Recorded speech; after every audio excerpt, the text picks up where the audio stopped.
Hello नमस्कार, मी Ranjana. Home cook Ranjana channel वरती आपल्या सर्वांचे मनापासून स्वागत आहे. मी दररोज नवनवीन रेसिपीज घेऊन येत असते. माझ्या रेसिपी बघण्यासाठी चॅनलला सबस्क्राइब करा, बेल आयकॉन दाबा, म्हणजे माझ्या येणाऱ्या नवीन व्हिडिओचे नोटिफिकेशन तुम्हाला मिळतील. चला तर मग आजच्या रेसिपीला सुरुवात करूया. आज मी इथे बनवणार आहे थोडीशी वेगळी मच्छी आहे. ही एकच काटा असतो ह्या पण मच्छीला, एकदम लांबच्या लांब ही मासा आहे. तर ह्याला बगा असं म्हणतात. बगा मासा आहे. हे बघा, एक मी साफ केलाय आणि एक मी दाखवण्यासाठी. हा बघा, साईडचं मी काढून टाकलेला आहे. हा एवढा असा मोठा सापासारखा लांब हा मासा असतो. एकच काटा यामध्ये असतो. अतिशय छान टेस्ट या माशाची आहे. तर अगदी लहान मुले सुद्धा व्यवस्थित खाऊ शकतात. तर ह्याला बगा म्हणतात. तर ह्या आज मी बगा इथे बनवणार आहे. हा फ्रायही छान लागतो आणि रस्स्याचाही हा मासा छान लागतो. आणि इथे मी आणलेले आहेत बांगडे, ताजे बांगडे अगदी आहेत हे. तर आधी मी आता हे साफ करून घेते. इथे मी आपला मासे हे बघा कापून घेणार आहे. इथून आपलं असं हे थोडंसं असं पकडलं, थोडंसं काढल्यानंतर साईडचं पूर्ण आपोआप खेचल्या जातं.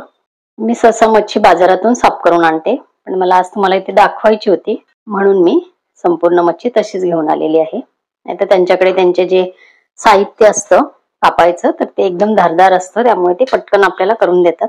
जे नाही निघालं ते असं कैचीच्या साहाय्याने आपण इथे काढून घ्यायचे.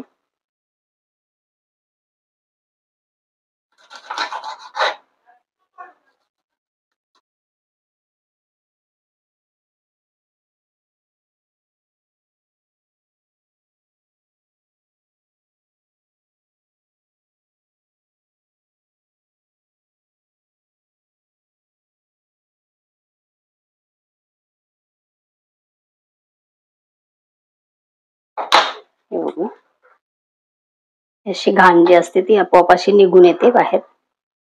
अलगद फक्त आपल्याला ती ओढून काढायची असते.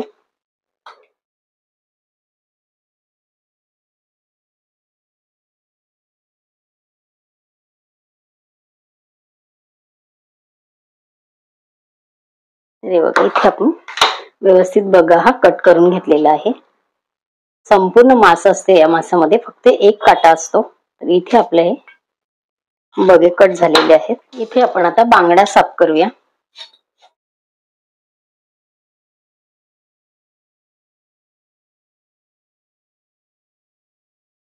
कैचीच्या साहाय्याने बाजूचे आपले पटापट हे कट होतं. आपल्या कातीला किंवा आपल्या सुरीला धार असेल तर ह्याची गरज पडत नाही, पण मी सहसा मला कैचीने पटकन सोपं जातं म्हणून मी कैचीने कापते. आणि हे तोंडाचा भाग जो आहे तो असा फक्त खेचायचा असतो. हे बघा,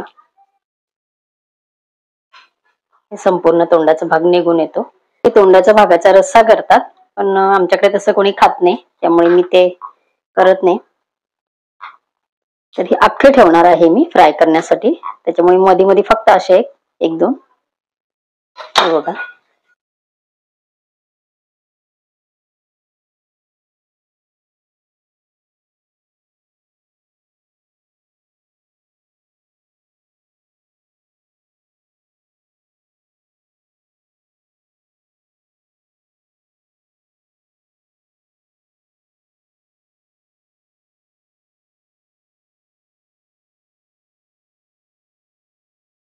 आणि मच्छी साफ केल्यानंतर व्यवस्थित आपण जर ठेवायची असेल तर कशी ठेवायची आहे ते सुद्धा मी इथे आज दाखवणार आहे.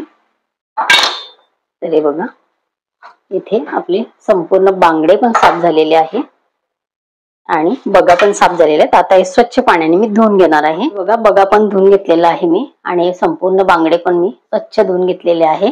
तर आता हे बघा, मॅरिनेट आपल्याला हे करायचे आहे दोन्ही मासे. तर त्यासाठी आपल्याला इथे काय काय लागणार आहे ते बघूया. सर्वात आधी तर इथे आपण आता मीठ ह्याच्यावरती टाकून घ्यायचंय.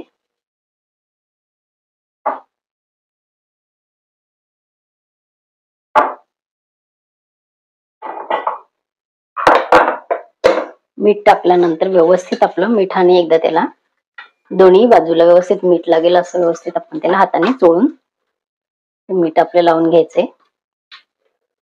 हे असे हे पाडल्यामुळे ह्याच्यामध्ये छान आपलं मीठ मसाला जातो आतमध्ये आणि मासे छान चवीला लागतात.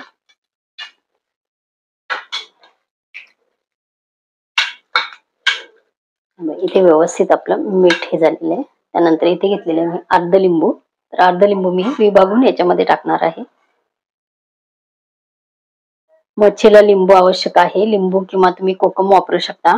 आगळ असतं ते आंबट कोकमचं, किंवा मग तुम्ही चिंचेचं गर आहे तुमच्या आवडीप्रमाणे, पण आंबट इथे मच्छीला लावायचंच असतं. त्यामुळे मच्छीची चवही छान येते आणि वास अजिबात येत नाही. कोणी न खाणारे असतील मासे तरी सुद्धा खातील, असं म्हणजे मासे तयार होतात. वास अजिबात माशाचा येत नाही, कारण माशांना एक वेगळ्या प्रकारचा वास असतो. त्यामुळे बरेच जण मासे खात नाहीत, पण मासे शरीरासाठी चांगले असतात. बघा इथे मी छान लिंबू इथे लावून घेतलेला आहे. इथे हिंग टाकते मी अर्धा टीस्पून. इथे पण हिंग टाकते, हिंगामुळे छान वास येतो. हळद टाकते अर्धा टीस्पून. इथे पण हळद लावून घ्यायची. हा जो रस्साचा मसाला आहे, मटण मच्छी जी बनवतो त्या रस्स्याचा मसाला इथे 2 चमचे ह्याच्यामध्ये टाकलेला आहे. 2 चमचे इथे बांगड्यांवरती टाकून घेणार आहे. तरी बघा मसाले इथे आपले टाकून झालेले. लसणाचा वापर आपण ह्याच्यामध्ये नाही करायचा. लसणाचा वापर कुठे करायचा ते मी सांगते. त्याच्यामुळे अजून छान आपली मच्छी चविष्ट होते.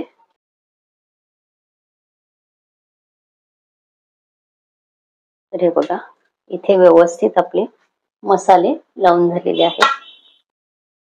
तुकडे आहेत म्हणून पटकन लावून झाले, तर इथे आपल्याला थोडंसं व्यवस्थित हाताने दोन्ही बाजूला मसाले व्यवस्थित लागतील असं आपल्याला हे मासे करून घ्यायचे. मिठाने आणि आपल्या लिंबाच्या याच्यामुळेच आपण हे छान याच्यामध्ये दुसरं पाणी घेतलेलं नाहीये. पूर्ण पाणी आपण काढून टाकलं होतं यातलं लिंबूचं आणि मिठाचं पाणी तयार होतं, आणि त्यामध्ये छान आपले मसाले त्याला लागले जातात. इथे मी सुरमई पण आणलेली आहे. तर सुरमईचे रस्सा मी इथे बनवणार आहे. तर ह्याला पण मी हिंग हळद थोडस लावून घेते. लिंबू ऑलरेडी मी इथे पिळलेला आहे आणि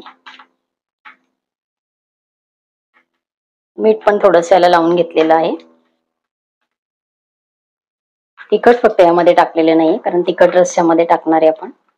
हळद हिंग फक्त आणि मीठ लिंबू इथे लावून घेतलेलं आहे. हे पण सुरमईचेच तुकडे आहेत. तर इथे मी ह्याला मसाला लावून ठेवलेला आहे. रस्स्यासाठी मला एवढे तुकडे पुरे आहेत, आणि इथे हे 2 तुकडे मी आदूसाठी फिक्के उकडणार आहे. सूप आणि प्लस तिला खायला उकडलेले. तर इथे आता आपण फोडणीची आणि फ्रायची तयारी करूया. हे 2 पीस मी सुरमईचे ठेवलेले आहे डब्यामध्ये मॅरिनेट केलेले, आणि इथे मी जेवढे मला हवे तेवढेच ठेवणार आहे. बाकीचं फ्रीज मध्ये ठेवण्यासाठी मी या डब्यामध्ये हे मसाले लावलेले मॅरिनेट केलेले हे तुकडे इथे टाकून घेणार आहे. यातले काही फ्राय करणार आहे ते मी इथे बाजूला काढून घेते, आणि हे मी ठेवणार आहे फ्रीज मध्ये. हे बघा एवढे मी फ्राय बनवणार आहे. याचा मी रस्सा बनवणार आहे, आणि हे डबा मी फ्रीज मध्ये ठेवणार आहे. अजिबात मच्छी खराब होत नाही. इकडे आपण सुरमई रस्स्याची तयारी करूया.